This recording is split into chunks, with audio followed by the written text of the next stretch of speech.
नमस्कार, स्वागत है आप सभी का ईटी नाउ स्वदेश पर। मैं हूं विश्व मोहन और आपका स्वागत करता हूं एक बेहद खास और एक अहम एपिसोड में। आज हम बात करेंगे सोने की उस ऐतिहासिक तेजी की जिसने तोड़ दिए हैं सारे पुराने रिकॉर्ड। जहां एक तरफ बाजार की उथल पुथल बनी हुई है, वहीं दूसरी ओर सोने की रफ्तार लगातार बरकरार है। गोल्ड की रैली की वजह से सभी निवेशकों की निगाहें सोने पर टिकी है, लेकिन सवाल ये है कि क्या ये तेजी निवेशकों के लिए सुनहरा मौका है या फिर एक बुलबुला बनने की तैयारी है। इसी पर हम लाए हैं विशेषज्ञों का खास विश्लेषण। हमारे साथ 4 दिग्गज एक्सपर्ट है जो आज आपको बताने वाले हैं कि गोल्ड और सिल्वर की इस रैली में आपको क्या करना है। इस इतनी बड़ी तेजी के बाद किस तरह से आप अपने निवेश को बेहतर बना सकते हैं, यही आज हम जानने की कोशिश करेंगे। सबसे पहले अपने मेहमानों से आपका परिचय करवा दें। हमारे साथ अमित गोयल हैं, चीफ ग्लोबल स्ट्रैटेजिस्ट हैं फेस 360 से। मनोज जैन हैं पृथ्वी फिनमार्ट से। नितिन केडिया हैं, AIJGF के नेशनल सेक्रेटरी हैं।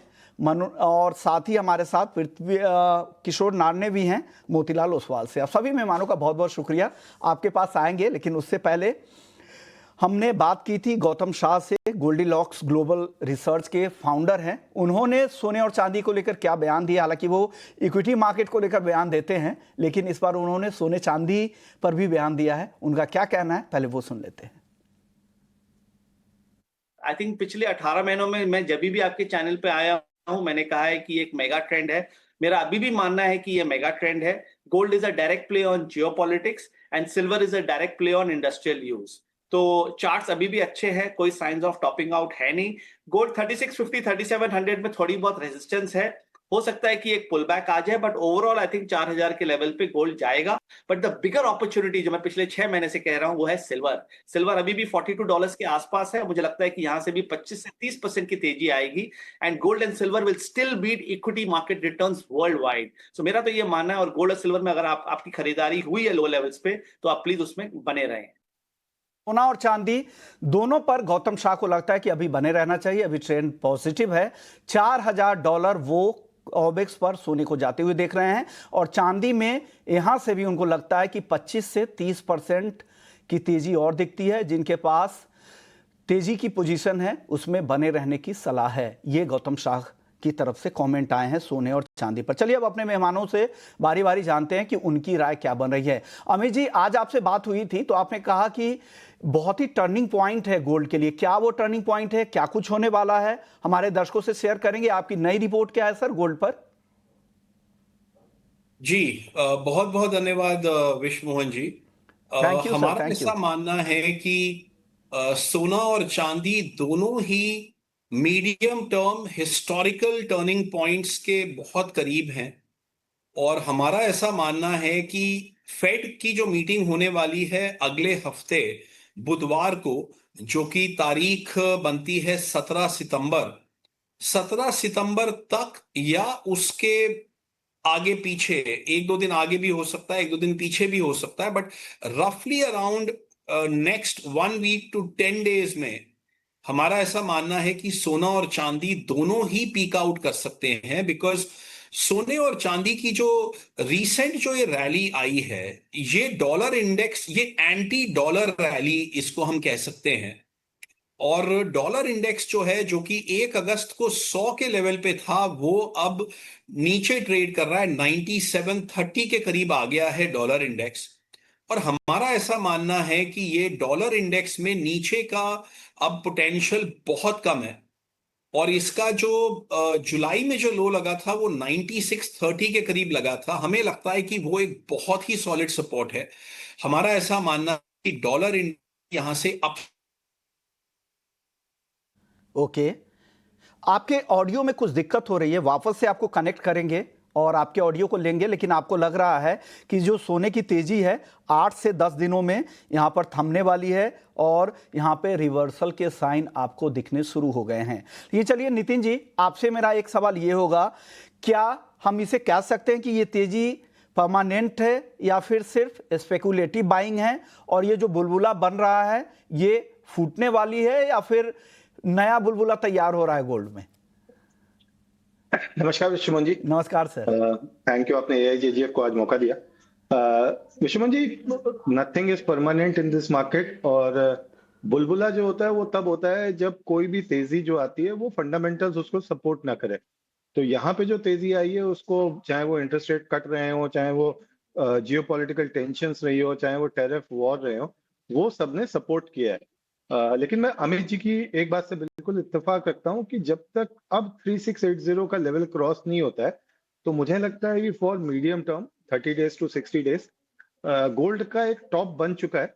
और जब तक 3680 हम क्रॉस नहीं करते, तो मुझे लगता है नीचे में अब हम एक 3550 और 3450 डॉलर तक आते हुए देख सकते हैं। $200 की गिरावट हमें देखने को मिल सकती है, लगभग 5000-6000 रुपए तक। और बड़ी कॉल्स हमेशा हम लोग आप ही के चैनल पे देते रहे, तो मुझे लगता है कि नेक्स्ट 60 डेज पे जो है वो 1,03,000 1,02,000 तक के लेवल्स जो है वो गोल्ड में देखने को मिलेंगे। और जो ट्रिगर पॉइंट्स आएंगे वो, जैसा कि अमित जी ने बोला कि यूएस का जो सीपीआई डेटा आने वाला है वहां से आएंगे, और प्लस मुझे लगता है जो फेड की मीटिंग है वहां से भी ये हमको ट्रिगर पॉइंट्स मिलेंगे, जिसकी वजह से गोल्ड को पीक आउट होते हुए हम देखेंगे। और यहाँ पे फ्रेश इन्वेस्टमेंट के लिए, जैसा मैं देख रहा हूँ पिछले 2-3 दिन से ईटीएफ में खरीदारी हो रही है, या फिर मान लीजिए बीएससी के जो एसजीबी का सेकेंडरी मार्केट है वहां पे हो रही है, फिजिकल मार्केट में हो रही है, वो पैनिक बाइंग या फोमो से बचना चाहिए। और 3680 के ऊपर जाता है तो बाय करिए, कोई दिक्कत नहीं है। 3680 के ऊपर चलेगा तो आपको 3800 भी मिलेगा और 3850 भी मिलेगा। जब तक 3680 नहीं क्रॉस कर रहा है, शॉर्ट की पोजीशन बनाए, आराम से बैठे। और नीचे में $200 या लगभग आप ये मान के चले 5 से 6,000 रुपए आपको इंडियन मार्केट्स में बड़े आराम से मिलेंगे। विश्वमोहन जी, 5 से 6 हजार आपको लगता है नीचे अगर 3680 क्रॉस नहीं करता है तो यहाँ पे $200 तक की गिरावट की आप बात कर रहे हैं, तो गोल्ड में कहां पे लग रहा है वो लेवल कौन सा होगा 3680 को अगर रुपए में कन्वर्ट करें नितिन जी तो? विश्वनाथ जी, अभी अगर बात करें तो $3640 चल रहा है। और एमसीएक्स पे अगर मैं गोल्ड को देखता हूँ तो 1,09,250 है। तो $40 ऊपर आप पकड़ लीजिए 1200 रुपए, तो 1200 रुपए का लगभग 1200-1300 रुपए का लगभग मतलब हो जाएगा 1,10,500।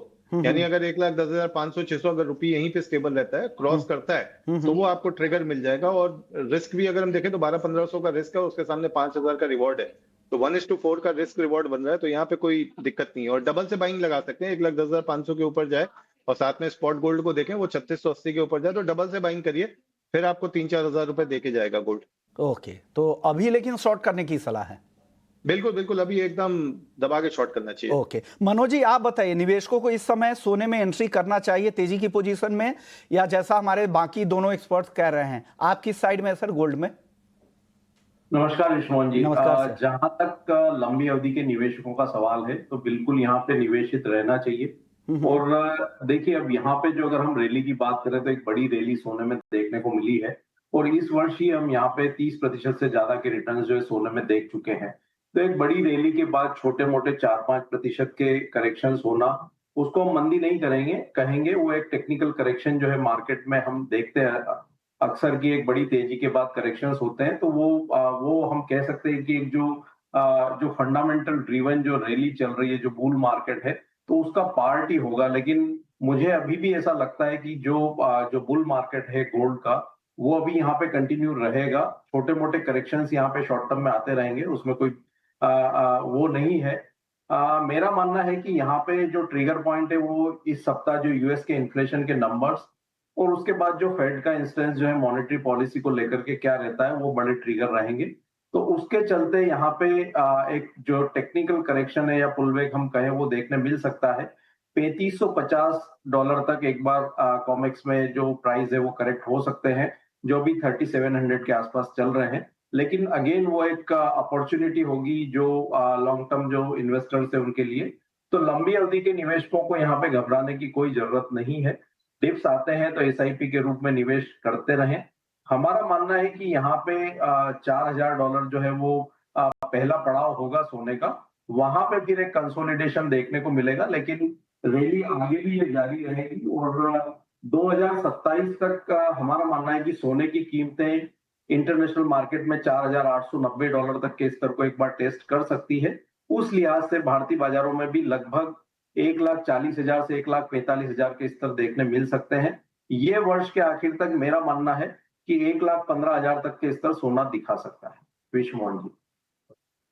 15,000 सोने का लेवल दिख रहा है। नियर टर्म में, शॉर्ट टर्म में हमारे तीनों एक्सपर्ट्स को रखता है कि एक टेक्निकल करेक्शन यहां पे दिख सकता है। अमित जी, आपकी बात पूरी नहीं हो पाई थी, क्या लग रहा है कितनी गिरावट आप देख रहे हैं? हालांकि आप मीडियम टर्म के हिसाब से बात करते हैं, आपको क्या लग रहा है कितनी गिरावट सोने में आने वाली है और कब से वो शुरुआत होगी सर? विश्वमोहन जी, देखिए, जो बुलिश सेंटिमेंट है वो इतना ज्यादा अब जो है वो स्ट्रांग हो चुका है। ये 2023 में सितंबर अक्टूबर बिगिनिंग का टाइम था जब सोने का भाव जो है वो $1815 था स्पॉट पे कॉमेक्स में। तो अब उस बात को जो है वो 2 साल पूरे होने वाले हैं और वो 1815 वाला जो है वो ठीक डबल से भी ज्यादा ऑलरेडी हो चुका है विश्वमोहन जी। तो इसलिए यहां पर जो है वो जो मीडियम टर्म में जो टर्निंग पॉइंट आएगा वो 1 या 2 महीने में रिवर्स नहीं हो सकता है दोबारा से। मेरा ये कहने का तात्पर्य है कि अब ये जो भी टर्निंग पॉइंट आएगा गोल्ड और सिल्वर में, तो एटलीस्ट 6 से लेके 7 महीने तक ये बियरिश अंडरटोन में चले जाएंगे। और अगर मैं लेवल की बात करूं विश्वमोहन जी, तो जो 3650 वाला जो गोल्ड है, मुझे लगता है कि तकरीबन 20% नीचे, जो कि $2800 का लेवल बनता है, मुझे लगता है $2800 का लेवल हमें मिलना चाहिए अगले साल, मोस्ट लाइकली मार्च से लेके अप्रैल में। और चांदी में मुझे डाउनसाइड ज्यादा दिख रहा है, बिकॉज चांदी में जो है स्पेकुलेटिव एलिमेंट गोल्ड से भी ज्यादा है इस टाइम, और चांदी के जो आरएसआईज हैं वो भी बहुत ज्यादा जो हैं वो ओवरबॉट हैं। एंड प्लस फंडामेंटली क्या हो रहा है विश्वमोहन जी की हमें एक स्लो डाउन और रिसेशन दिख रहा है 2026 में। और ये हम सबको मालूम है, going back to last 50 years, कि जब भी स्लो डाउन आता है या रिसेशन आने वाला होता है तो सिल्वर जो है वो गोल्ड को बहुत ज्यादा अंडर परफॉर्म करता है। तो मेरा जो पोटेंशियल जो टारगेट लेवल है अगले साल के लिए, वो गोल्ड में $2800 का है, और वो चांदी में वो लेवल तकरीबन कोई $30 के करीब का मेरा लेवल बनता है। और मैं गोल्ड में अभी भी अगले 4 साल के लिए बुलिश हूं, मगर मीडियम टर्म में 6 से लेके 8-9 महीने के बीच में आई थिंक जितना भी ये फ्रॉथ इकट्ठा हो गया है गोल्ड और सिल्वर में, ये फ्रॉथ एक बार को जो है वो क्लियर करना होगा अगर इसको आगे अपनी बुलिश मूव कंटिन्यू करनी है। अब मुझे लगता है कि आने वाले 6 से लेके 8 महीनों में वो फ्रॉथ का क्लीन आउट करने का टाइम आ गया है। तो पीक या तो ऑलरेडी लग गई है या आने वाले हफ्ते 10 दिन में लग जाएगी। हो सकता है सोना यहां से भी थोड़ा और बढ़ जाए, हो सकता है $3700 चला जाए, या हो सकता है चांदी जो है वो $42.5 चली जाए। मगर इसका मतलब ये कतई नहीं होगा कि ये बुल रन आगे कंटिन्यू करेगा। ये बहुत सीवियरली ओवरबॉट लेवल्स हैं और ये बहुत मेजर टर्निंग पॉइंट्स के हम करीब हैं, और ये टर्निंग पॉइंट जो है होने वाला है, और डॉलर इंडेक्स में रिवर्स टर्निंग पॉइंट होगा, यानी कि वो अपना बॉटम ढूंढ रहा है, सोना और चांदी कहीं ना कहीं अपना टॉप ढूंढ रहे हैं। और ये सारी चीजें या तो ऑलरेडी हो गई हैं या आने वाले हफ्ते 10 दिन में हो जाएंगी, और उसके बाद एक ड्रामेटिक मीडियम टर्म रिवर्सल बनेगा तीनों ही चीजों में।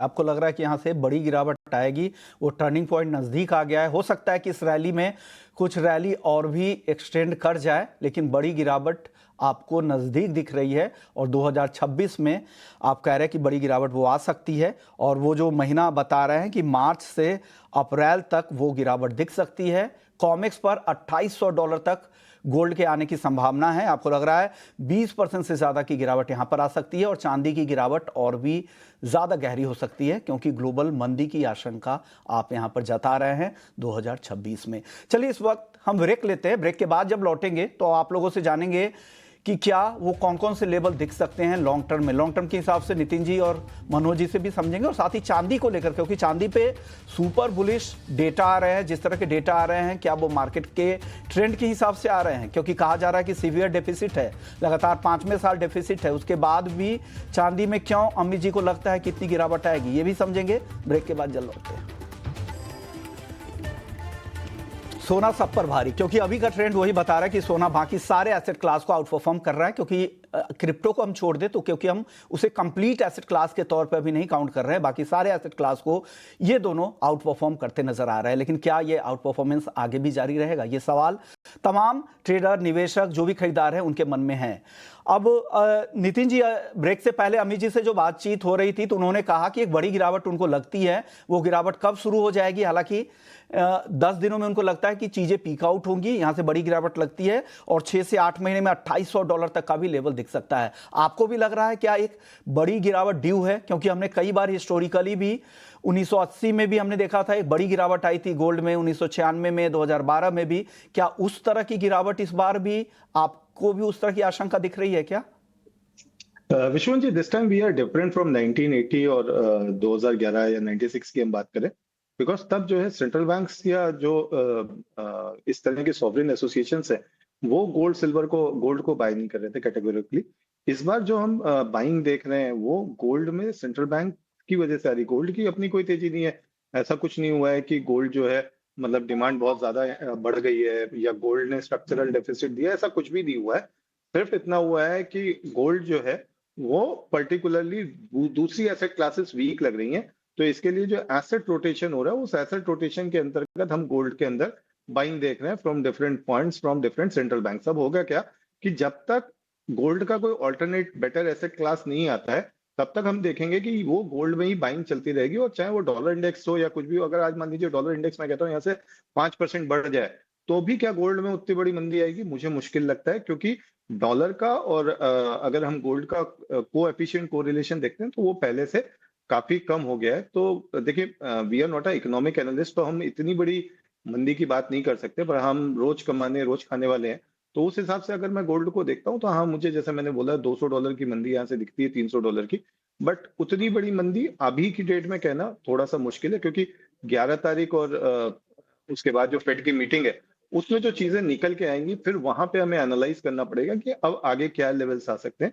आज की डेट में अगर मैं बात करूं तो गोल्ड में मुझे लगता है $300 तक की मंदी आ सकती है। सिल्वर में हम अगर बहुत मंदा जाते हैं तो 38.5 तक हम एक बार आ सकते हैं। विश्वमन जी, सोने में 200 से 300 मैक्सिमम, और चांदी में आपको लग रहा है कि $38.5 तक नीचे आ सकते हैं। मनोज जी, आपको क्या लग रहा है? क्या बड़ी गिरावट आने वाले समय में 3 से 6 महीने में आपको भी लग रहा है कि इस तरह की गिरावट आएगी जैसा अमित जी बात कर रहे हैं? विश्वनाथ जी, वर्तमान परिदृश्य में 20-30% का करेक्शन तो अभी ना तो सोने में नजर आ रहा है ना चांदी में नजर आ रहा है। जैसा कि मैंने पहले भी बताया अपने डिस्कशन में कि यहाँ पे एक बड़ी जो मार्केट रहती है और अच्छी रैली अगर हम किसी मार्केट में देखते हैं तो वहां पे टेक्निकल करेक्शन जो है होना वो लाजमी है, क्योंकि काफी सारे निवेशक जो निचले स्तरों पर बाइंग करते हैं वहां पे कुछ मुनाफा वसूली भी आती है। बिल्कुल, यहाँ पे अगर टेक्निकल चार्ट पैटर्न देखें तो यहाँ पे ओवरबॉट जोन में सोना और चांदी अभी चार्ट पे बने हुए हैं। आरएसआई की वैल्यूज के लिहाज से देखें या मूविंग एवरेजेस को देखें तो उसके चलते एक टेक्निकल करेक्शन यहाँ पे संभावित है मार्केट में। लेकिन ये ऐसा अभी बिल्कुल यहाँ पे मार्केट का परिदृश्य नहीं है कि सोने में यहाँ पे 20 से 25% और चांदी में भी लगभग 30 से 40% की करेक्शन देखने को मिल जाए। तो सोने में मेरा मानना है कि अभी जो वर्तमान परिदृश्य है उसमें वर्स्ट केस में एक बार यहाँ पे $3360 जो है वो एक बॉटम रह सकता है। अपसाइड में मेरा मानना है कि $4000 के आसपास एक यहाँ पे रेजिस्टेंस बनेगा टेक्निकली, वहां पे कुछ समय के लिए पॉज देखने को मिल सकता है। लेकिन अभी ये रैली हमारा मानना है कि लगभग 1 से 1.5 साल और यहाँ पे सस्टेन होती हुई नजर आएगी, जिस तरह के यहाँ पे जो अंडरलाइन फंडामेंटल्स है उनको देखते हुए। चांदी की अगर मैं बात करूं तो यहाँ पे चांदी में जो मजबूती इस बार देखने को मिल रही है वो भी काफी कुछ फंडामेंटल ड्रीवन है। और अगर हम स्पॉट मार्केट के साथ में कंपैरिजन करके देखें विश्वमोहन जी, तो अभी तक हमने जितनी भी बुल मार्केट देखी है वहां पे जब जब भी कीमतों में बढ़त आई है तो हमने अक्सर देखा है कि जो स्पॉट मार्केट है वो बड़े डिस्काउंट पे ट्रेड होती हुई नजर आई है। लेकिन इस बार ऐसा बिल्कुल भी सीन नहीं है, चाहे वो सोना हो या चांदी हो। स्पॉट मार्केट यहाँ पे बड़ी प्रीमियम पे बना हुआ है और मटेरियल की यहाँ पे फिजिकल मार्केट में भी शॉर्टेज देखने को मिल रही है, जबकि इतनी बड़ी रैली हम देख चुके हैं। तो सिल्वर में भी हमारा मानना है कि यहाँ पे अगर शॉर्ट टर्म की बात करें तो $37.40 जो है वो एक स्ट्रॉन्ग सपोर्ट सिल्वर के लिए कॉमेक्स पे देखने को मिलेगा। मैं फ्यूचर की बात कर रहा हूँ। वही यहाँ पे $42.40 जो है एक बड़ा ट्रिगर पॉइंट है कॉमेक्स फ्यूचर के लिए। इस लेवल के ऊपर अगर ब्रेकआउट आता है विश्वमोहन जी तो 44.5 एंड 49.5 ये जो लेवल है ऊपर की तरफ ओपन हो जाएंगे, जिसकी की प्रोबेबिलिटी काफी ज्यादा लगती है। तो शॉर्ट टर्म में करेक्शन हो सकता है, लेकिन मुझे नहीं लगता कि यहाँ पे 20 से 30% के करेक्शन देखने मिल सकते हैं विश्वमोहन जी। थोड़ा सा कॉन्ट्रा व्यू जरूर है अमित जी का। अमित जी, एक सवाल मेरा आपसे ये होगा कि जो गोल्डमैन सैक्स की रिपोर्ट थी उसमें उन्होंने कहा कि अगर प्राइवेट इन्वेस्टमेंट अगर यूएस ट्रेजरीज से अगर 1% भी कम होता है तो गोल्ड में एक बड़ी तेजी दिखेगी और $5,000 तक के टारगेट दिए, जो घरेलू बाजार में अगर उसे 88 के आसपास के लेवल से कन्वर्ट करे तो 1,55,000 रुपए का बैठता है। उन्होंने कहा कि नॉर्मल सिनेरियो जो अभी के माहौल है उस माहौल में भी $4,000 वो अगले साल देख रहे हैं, 2026 के मिड तक ही, जो 1.25 के आसपास बैठता है। क्या लग रहा है, क्योंकि अभी जो यूएस ट्रेजरी डिपार्टमेंट की जो रिपोर्ट थी वो भारत के इन्वेस्टमेंट में भी कहा है कि जो $242 बिलियन था पिछले साल मई में, $235 बिलियन से ज्यादा का था, वो घटकर 227 बिलियन भारत का अमेरिकी ट्रेजरी में निवेश घटकर आ गया है। सेंट्रल बैंकों की लगातार खरीदारी बढ़ रही है। आरबीआई का ही सिर्फ देख लीजिए तो 880 टन हमारी गोल्ड होल्डिंग हो गई है। वित्त मंत्री की तरफ से भी कहा गया कि ये स्ट्रेटेजिक मूव है और डाइवर्सिफिकेशन भी जरूरी है, और बाकी सेंट्रल बैंक्स भी यही कर रहे हैं। चाहे वो चाइना में देखिए, पीपल बैंक ऑफ चाइना लगातार 10वें महीने वहां पे बाइंग हुई है। इन डेटा देखने के बाद भी आपको लग रहा है कि इस तरह की गिरावट 6 महीने में आपको भी लग रही है? हालांकि आपका नजरिया, आप ब्रॉडर पिक्चर देखते होंगे, हम लोग तो साधारण लोग हैं सर। नहीं विश्वमोहन जी, आप किसी भी परिभाषा से साधारण नहीं है। नहीं बिल्कुल, हम लोग लेमैन है सर, आपसे सीखते हैं सर। ये किस बेसिस पे आपने तय किया होगा, क्या इंडिकेटर्स आपने देखे होंगे, ये मैं जानना चाह रहा था। बेसिकली विश्वमोहन जी, देखिए, मैंने गोल्ड की और सिल्वर की पिछले 100 साल की तकरीबन सारी हमने साइकिल्स का काफी गहन विश्लेषण किया है, और उससे एक चीज तो बहुत साफ निकल के आ रही है कि यूएस ट्रेशरीज और गोल्ड में कोई ऐसा डायरेक्ट लिंकेज नहीं है। ऐसा नहीं, मैं मानता हूं कि यूएस ट्रेशरीज जो हैं वो उनकी पॉपुलैरिटी वर्ल्ड में कुछ कम हो रही है, मगर ऐसा नहीं है कि आप उससे निकल के जो है आप गोल्ड में जाएंगे, बिकॉज ये गोल्ड $1,800 वाला गोल्ड नहीं है, ये यहाँ पे $3,600 वाला गोल्ड है। और चाहे कोई चीज कितनी भी अच्छी हो, वो जो है वो कोहिनूर हीरा नहीं बन जाती, और चाहे वो चीज कितनी भी खराब इन्वेस्टमेंट क्यों ना हो, वो मट्टी नहीं बन जाती। तो विश्वमोहन जी, यूएस ट्रेशरीज का अपने आप में एक $37 ट्रिलियन मार्केट है, वो कहीं भी नहीं जाने वाली है। $37 ट्रिलियन में से अगर इंडिया के सेंट्रल बैंक की कोई 7-8 बिलियन डॉलर अगर उनकी होल्डिंग कम हो गई तो कोई बहुत बड़ा अंतर नहीं पड़ने वाला है, नंबर 1। नंबर 2, 2 अप्रैल से लेके अब तक फॉरेन होल्डिंग इन यूएस ट्रेशरीज बढ़ी है, गिरी नहीं है विश्वमोहन जी। ये भी यूएस ट्रेशरीज का ही ऑफिशियल डेटा है। मैं मानता हूं कि यूएस डॉलर आने वाले कुछ साल में जो है वो शायद डेप्रीसिएशन का पोटेंशियल ज्यादा है, मगर ये भी फैक्ट है कि जब भी वर्ल्ड में स्लो डाउन ऑब्लिक रिसेशन आता है तो there is a safe haven buying, और वो सेफ हेवन बाइंग दोबारा से यूएस डॉलर में होने वाली है। और मुझे लगता है कि आने वाले 1 साल में एक बहुत गहरा किस्म का जो है slow down oblique recession world में आ सकता है। डॉलर इंडेक्स बढ़ेगा, और बहुत सारे सेंट्रल बैंक्स जो अभी गोल्ड खरीद रहे हैं उनके डॉलर्स ब्लीड करेंगे। विश्वमोहन जी, आप पिछले 20-25 साल का कोई भी पीरियड उठा के देख लीजिए, whenever the world has been in trouble, चाहे कोई क्राइसिस हो चाहे कोई रिसेशन हो, तो सेंट्रल बैंक्स के जो हैं वो मनी आउटफ्लो होता है। ये जो आज इंडिया का सेंट्रल बैंक $680 बिलियन लेके बैठा है, यही जब रिसेशन आएगा तो ये जो है इसमें आप कम से कम 150 से लेके $200 बिलियन उनके रिजर्व्स कम होंगे अपने आप। और ये मैं नहीं कह रहा हूं, ये पिछले 20-30 साल के आप किसी भी मंदी का विश्लेषण कर लीजिए, चाहे वो इंडिया है, चाहे वो चाइना है, और चाहे वो कोई भी और कंट्री है इमर्जिंग मार्केट की, उनके डॉलर रिजर्व्स लीक होते हैं, उनके डॉलर रिजर्व्स कम होते हैं, क्योंकि निवेशक, बाहर के जो निवेशक हैं वो आपके इक्विटीज को जो है वो सेल करते हैं। सो मेरा ऐसा मानना है विश्वमोहन जी कि सेंट्रल बैंक्स की बाइंग ऑलरेडी कम हो चुकी है, और ये मैं नहीं कह रहा हूं, ये भी अगेन ऑफिशियल स्टैटिस्टिक है कि पिछले क्वार्टर में सेंट्रल बैंक की पिछले 6 क्वार्टर्स की जो लोएस्ट बाइंग हुई है वो पिछले क्वार्टर में हुई है, और ये वाला जो क्वार्टर खत्म होने जा रहा है उसमें भी बाइंग जो है वो काफी कम होएगी। चाइना का सेंट्रल बैंक केवल 2 टन जो है ऑफिशियली गोल्ड को खरीद रहा है 1 महीने में। तो मैं ये कहना चाह रहा हूं विश्वमोहन जी कि ये उतना ज्यादा सीधा सरल रिलेशनशिप नहीं है जितना बहुत लोग इसको मानते हैं। ये बहुत कॉम्प्लिकेटेड रिलेशनशिप है और मैं काफी हद तक कन्विंस्ड हूं कि आने वाले एक साल में डॉलर इंडेक्स बढ़ेगा, वर्ल्ड रिसेशन में जाएगा, इक्विटी मार्केट्स गिरेंगी, इक्विटी मार्केट से जो है वो बाहर के निवेशकों की सेलिंग होएगी, चाहे वो इंडिया का सेंट्रल बैंक है चाहे कोई भी सेंट्रल बैंक है, उनके डॉलर रिजर्व्स कम होंगे, वो अपने डॉलर रिजर्व्स को प्रिजर्व करने की कोशिश करेंगी रादर देन कि उसको गोल्ड में लगाएं।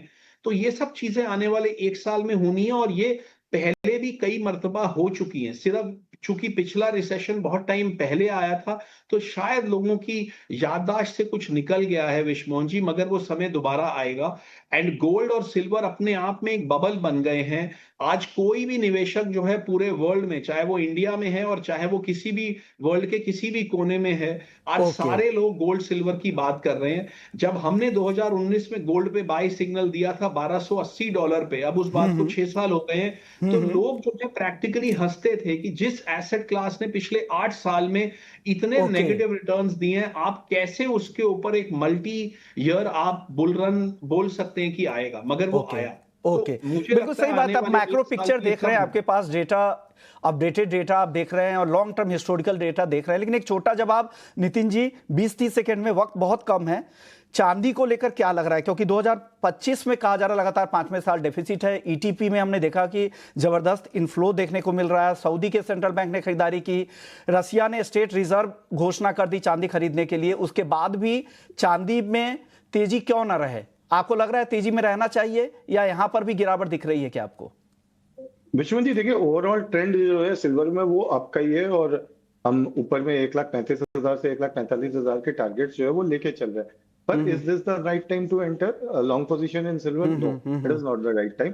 मुझे लगता है 38.5 के लेवल अगर किसी भी करेक्शन में मिलते हैं तो हमें वहां पे बाय करना चाहिए, या फिर हमें चलती गाड़ी में 42.5 के ऊपर चलता है तो वहां पे सवार होना चाहिए। एक 10 सेकंड में केवल एक डेटा पॉइंट आपको दे दूं कि गोल्ड के अंदर अगर मैं पिछले 5,000 ट्रेडिंग डेज लेता हूं, 5,000 ट्रेडिंग डेज, और मैं ये स्पॉट गोल्ड की बात कर रहा हूं, तो उसमें सिर्फ 45 डेज ऐसा हुआ है कि जब आरएसआई जो है वो आपकी 80 के ऊपर रही है, और 80 के ऊपर जब भी आरएसआई गई है तो पेन बहुत हाई रहा है, लेकिन वहां से गोल्ड में हमने 4 से 5% का क्रैश जरूर देखा है। ओके, बिल्कुल अलग अलग नजरिया है आपके, आप अलग तरीके से मार्केट को देखते हैं। आप पीएमएस चलाते हैं अमित जी, और नितिन जी शॉर्ट टर्म वाले क्लाइंट वाले उनके ज्यादा है, मनोज जी के लिए वही है। तो आपने ब्रॉडर पिक्चर अपने शेयर किया, एक डेमोक्रेटिक तरीका था, अलग अलग व्यूज मार्केट में निकल कर आते। शुक्रिया। प्लेटफॉर्म टीवी का है इसलिए बहुत छोटा समय है, डिजिटल होती तो लंबी बातचीत होती, काफी इंटरेस्टिंग चर्चा हो रही थी, आप लोगों को ज्यादा वक्त नहीं दे पाया। शुक्रिया आप तीनों मेहमानों का। चलिए इसी खास नोट पर इस शो को यहीं समेटते हैं। उम्मीद करते हैं कि ये शो आपको पसंद आया होगा। ब्रेक के बाद भी खबरें चलती रहेगी, तो बने रहिए।